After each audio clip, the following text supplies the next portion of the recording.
सोचिए, आप एक ऐसी जगह पर है जहां चारों तरफ सिर्फ पानी है, गहरा नीला अंतहीन समुद्र। जहां तक आपकी नजर जाती है, जमीन का कोई नामो निशान नहीं है। और उस समुद्र के बीचों बीच एक टापू पर खड़ी है एक विशाल, डरावनी और खामोश इमारत। एक ऐसी इमारत जिसकी हर ईंट, हर दीवार और हर दरवाजा चीख चीख कर एक ही गवाही देता है, दर्द, यातना और बलिदान की। दोस्तों, भारत के इतिहास के पन्नों में कई तारीखें दर्ज हैं, कई युद्ध लिखे गए हैं, लेकिन एक अध्याय ऐसा है जिसे पढ़कर आज भी रूह कांप जाती है। ये कहानी किसी युद्ध के मैदान की नहीं है। ये कहानी है पोर्ट ब्लेयर की उस सेलुलर जेल की जिसे दुनिया काला पानी के नाम से जानती है। वो जगह जहां से लौटना नामुमकिन माना जाता था। वो जगह जिसे अंग्रेजों ने इसलिए बनाया था ताकि भारत के सबसे खतरनाक क्रांतिकारियों को जिंदा दफनाया जा सके। आज के इस वीडियो में हम इतिहास की गहराइयों में उतरेंगे। हम सिर्फ जेल की दीवारों को नहीं देखेंगे, बल्कि उन दीवारों के पीछे छिपे उस खौफनाक सच को महसूस करेंगे जिसे सहकर हमारे पूर्वजों ने हमें ये आज़ादी दिलाई है। 1857 की क्रांति से लेकर 1947 की आज़ादी तक इस जेल ने क्या क्या देखा है? आखिर क्यों इसे काला पानी कहा जाता था? और वो कौन सी यातनाएं थीं जिनके आगे मौत भी आसान लगती थी? चलिए शुरू करते हैं ये सफर। इस कहानी की नींव पड़ती है साल 1857 में। भारत का पहला स्वतंत्रता संग्राम। मंगन पांडे और रानी लक्ष्मीबाई जैसे वीरों ने अंग्रेजी हुकूमत की जड़ों को हिला कर रख दिया था। भले ही अंग्रेज उस विद्रोह को दबाने में कामयाब हो गए, लेकिन उनके मन में एक डर बैठ गया। उन्हें समझ आ गया कि भारतीय अब चुप नहीं बैठने वाले। जेलें भर चुकी थीं, लेकिन क्रांतिकारियों के हौसले कम नहीं हो रहे थे। अंग्रेजों को एक ऐसी जगह चाहिए थी जो भारत की मुख्य भूमि से इतनी दूर हो कि वहां से भागने का ख्याल भी किसी के मन में ना आए। एक ऐसी जगह जहां ना कोई अपना हो, ना कोई उम्मीद। तब उनकी नजर पड़ी बंगाल की खाड़ी में स्थित अंडमान और निकोबार द्वीप समूह पर। यह जगह घने जंगलों, जहरीले सांपों और आदिम जनजातियों से भरी थी। यहां बचने की उम्मीद ना के बराबर थी। शुरुआत में यानी 1858 के आसपास कैदियों को खुले आसमान के नीचे वाइपर आइलैंड पर रखा जाता था। वहां की स्थितियां इतनी खराब थीं कि कैदी बीमारियों से ही मर जाते थे। लेकिन जैसे जैसे आज़ादी की मांग बढ़ने लगी, अंग्रेजों को एक पक्की और ज्यादा क्रूर व्यवस्था की जरूरत महसूस हुई। 19वीं सदी के अंत में एक लायल और लेथब्रिज कमेटी बनी, जिसने सिफारिश की कि यहां एक पीनल सेटलमेंट यानी एक खास जेल बनाई जाए। और इस तरह 1896 में नींव रखी गई सेलुलर जेल की। इस जेल को बनाने में पूरे 10 साल लगे। 1906 में जब ये बनकर तैयार हुई तो ये सिर्फ एक इमारत नहीं, बल्कि एक शैतानी दिमाग का नमूना थी। इसके निर्माण के लिए ईंटें बर्मा यानी आज के म्यांमार से मंगवाई गई थीं। करीब 20,000 घनफीट टीक की लकड़ी और लोहे का इस्तेमाल किया गया था। जरा इसकी बनावट पर गौर करें। यह जेल एक साइकिल के पहिए जैसी दिखती थी। बीच में एक सेंट्रल टावर और उससे निकलती हुई 7 अलग अलग विंग्स या भुजाएं। इसे पनॉप्टिकन मॉडल पर बनाया गया था। इसका मतलब था सब कुछ देखने वाला। बीच के टावर में बैठा एक अकेला संतरी उन 7 विंग्स पर नजर रख सकता था। लेकिन कैदियों को पता भी नहीं चलता था कि उन पर नजर रखी जा रही है या नहीं। इस जेल में कुल 693 कोठरियां थीं और यहीं से इसे इसका नाम मिला सेलुलर जेल। सेलुलर यानी सेल्स। यहां कोई बैरक नहीं थी जहां कैदी आपस में बात कर सकें या दुख साझा कर सकें। हर कैदी के लिए एक अलग कोठरी। हर कोठरी का आकार सिर्फ 13.5 फीट लंबा और 7.5 फीट चौड़ा। सामने एक लोहे का भारी दरवाजा और पीछे की दीवार पर 3 मीटर की ऊंचाई पर एक छोटी सी रोशनदान। वो रोशनदान भी इतना ऊपर कि कैदी ना बाहर का आसमान देख सके, ना ही कोई इंसान। इस वास्तुकला की सबसे क्रूर बात यह थी कि हर विंग को इस तरह बनाया गया था कि एक कतार की कोठरी का दरवाजा दूसरी कतार की कोठरी के पीछे की दीवार की तरफ खुलता था। इसका मतलब यह था कि कोई भी कैदी कभी भी दूसरे कैदी का चेहरा नहीं देख सकता था। एक ही जेल में सैकड़ों क्रांतिकारी थे, लेकिन हर कोई बिल्कुल अकेला था। ये सोलिटरी कन्फाइनमेंट यानी एकांतवास की सजा थी, जिसका मकसद था इंसान को पागल कर देना। अब सवाल ये आता है कि इसे काला पानी ही क्यों कहा गया? क्या वहां का पानी काला था? नहीं, पानी तो नीला ही था, लेकिन ये नाम भारतीय समाज की मान्यताओं और अंग्रेजों की मनोवैज्ञानिक चाल से जुड़ा था। उस समय के रूढ़िवादी भारतीय समाज में समुद्र पार करना धर्म के विरुद्ध माना जाता था। इसे काला पानी लांघना कहते थे। मान्यता थी कि जो व्यक्ति समुद्र पार करके विदेशी धरती पर चला जाता है, उसका धर्म भ्रष्ट हो जाता है, उसकी जाति खत्म हो जाती है, उसे समाज से बेदखल कर दिया जाता था, उसका अपने परिवार में लौटना मुमकिन नहीं रहता था। अंग्रेज इस अंधविश्वास को बहुत अच्छे से जानते थे। उन्होंने जानबूझकर ऐसी सजा चुनी। काला पानी की सजा का मतलब सिर्फ शारीरिक कैद नहीं था, ये एक सोशल डेथ था। कैदी को ये एहसास कराया जाता था कि तुम जिंदा तो हो, लेकिन अपने परिवार, अपने समाज और अपने संस्कृति के लिए तुम मर चुके हो। ये एक गहरा मनोवैज्ञानिक आघात था जो कोड़े की मार से भी ज्यादा दर्दनाक था। जब कोई स्वतंत्रता सेनानी पहली बार यहां लाया जाता तो उसका स्वागत गालियों और अपमान से होता था।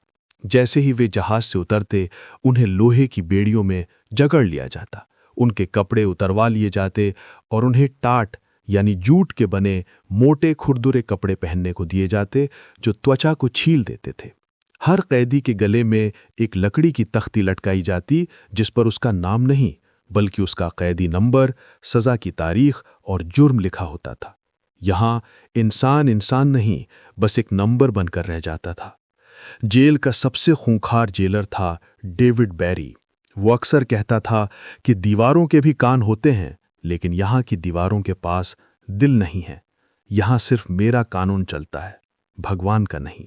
सेल्यूलर जेल की दिनचर्या सुबह 5 बजे शुरू होती थी और इसके साथ शुरू होता था यातनाओं का वो दौर जिसकी कल्पना करना भी मुश्किल है। यहां कैदियों को 3 श्रेणियों में बांटा जाता था, लेकिन काम सबको जानवरों वाला करना पड़ता था। सबसे भयानक सजा थी कोल्हू चलाना।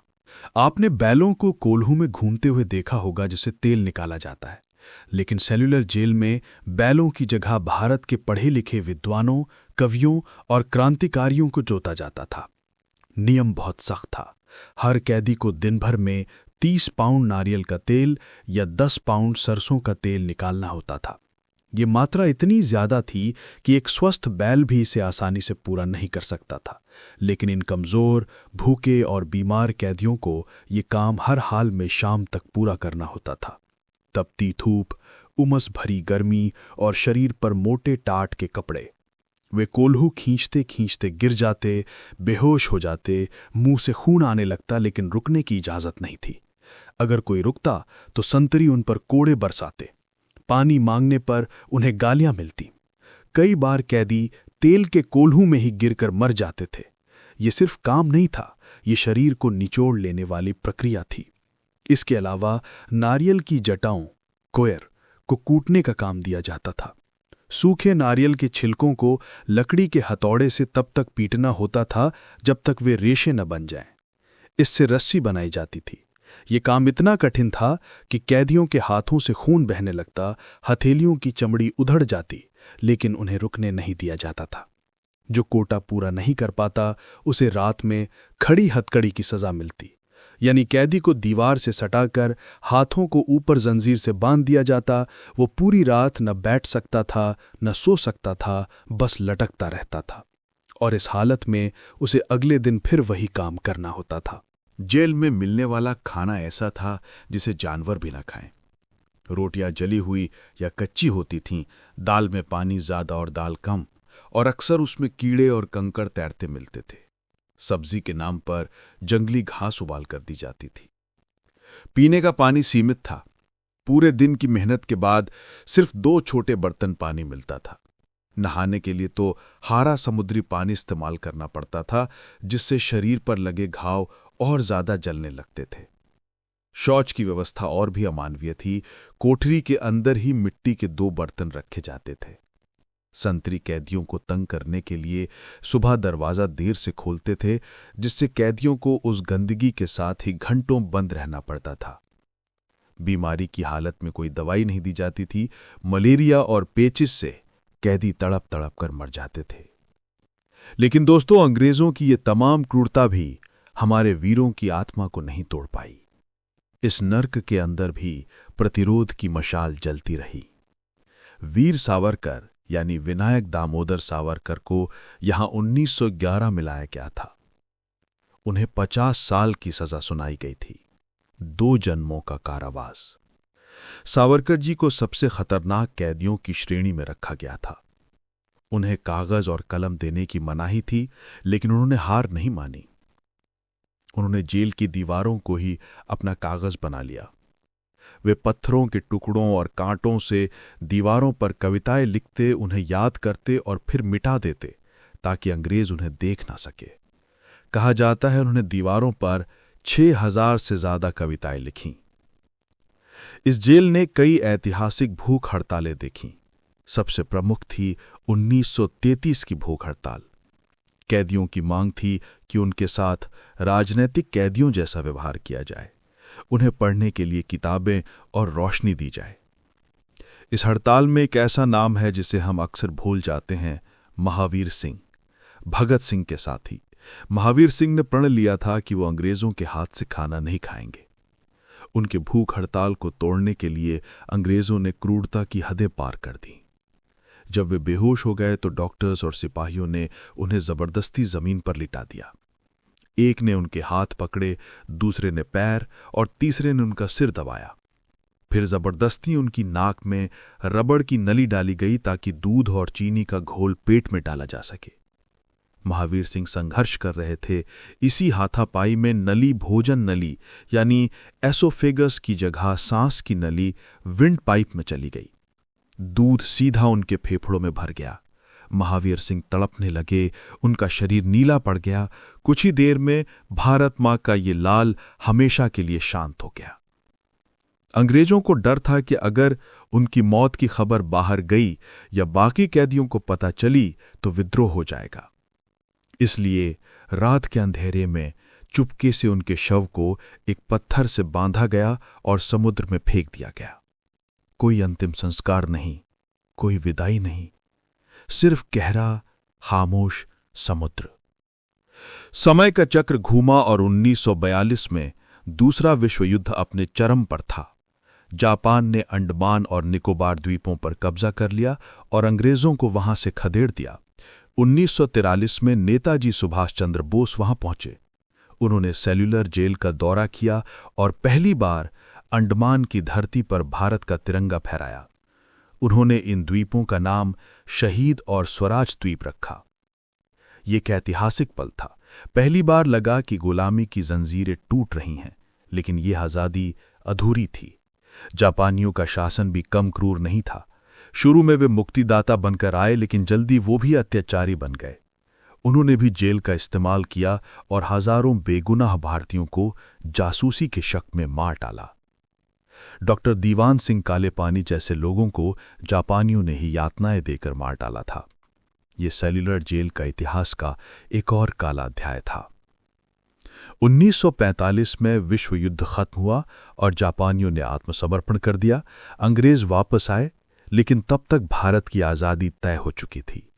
1947 में भारत आजाद हुआ। लेकिन आजादी के बाद इस जेल के साथ क्या हुआ? शुरुआत में सरकार ने इसे ध्वस्त करने का फैसला किया। 2 विंग्स को गिरा भी दिया गया। ईंटों का इस्तेमाल अस्पताल बनाने में किया जाने लगा। लेकिन जो क्रांतिकारी वहां से जिंदा बचकर आए थे, उन्होंने इसका कड़ा विरोध किया। उनका कहना था कि ये जेल कोई शर्म की निशानी नहीं, बल्कि हमारे संघर्ष का तीर्थ है। उनके विरोध के बाद 1969 में इसे नेशनल मेमोरियल यानी राष्ट्रीय स्मारक घोषित किया गया। आज जब आप पोर्ट ब्लेयर जाते हैं तो ये जेल शांत खड़ी मिलती है। 7 विंग्स में से अब सिर्फ 3 बचे हैं, लेकिन जैसे ही आप उस मुख्य द्वार से अंदर कदम रखते हैं, हवा बदल जाती है। आज वहां एक मार्टियर्स कॉलम है जहां उन सभी वीरों के नाम अंकित हैं। वहां एक लाइट एंड साउंड शो होता है जिसमें ओम पुरी जी की आवाज में उस पुराने बरगद के पेड़ की कहानी सुनाई जाती है जो जेल के आंगन में खड़ा था। वो पेड़ जिसने हर कोढ़े की मार देखी, हर चीख सुनी और हर मौत का गवाह बना। सेल्यूलर जेल की काल कोठरियों में आज भी एक अजीब सी सिहरन है। वीर सावरकर की कोठरी में उनकी तस्वीर और एक दिया हमेशा जलता रहता है। वहां खड़े होकर जब आप उन लोहे की सलाखों को छूते हैं तो महसूस होता है कि आज़ादी हमें खैरात में नहीं मिली है। ये आज़ादी भगत सिंह, सुखदेव, राजगुरु, बटुकेश्वर दत्त, उल्लासकर दत्त और ननी गोपाल जैसे हजारों ऐसे नामहीन वीरों के खून से सींची गई है जो काले पानी में गुम हो गए। हमें याद रखना होगा कि जिस हवा में आज हम सांस ले रहे हैं उसके लिए किसी ने कोल्हू चलाया है, किसी ने कोड़े खाए हैं और किसी ने अपनी जवानी उन अंधेरी कोठरियों में गला दी है। सेलुलर जेल हमें याद दिलाती है कि राष्ट्र प्रेम सिर्फ शब्दों में नहीं बल्कि त्याग में होता है। ये एक स्मारक नहीं, एक मंदिर है, एक ऐसा मंदिर जहां देवता नहीं बल्कि देशभक्त पूजे जाते हैं। दोस्तों, अगली बार जब आप आज़ादी का जश्न मनाएं तो एक पल के लिए उन वीरों को जरूर याद करें जिन्होंने काला पानी को अपनी कर्मभूमि बनाया ताकि हम और आप खुले आसमान के नीचे जी सकें। जय हिंद, जय भारत।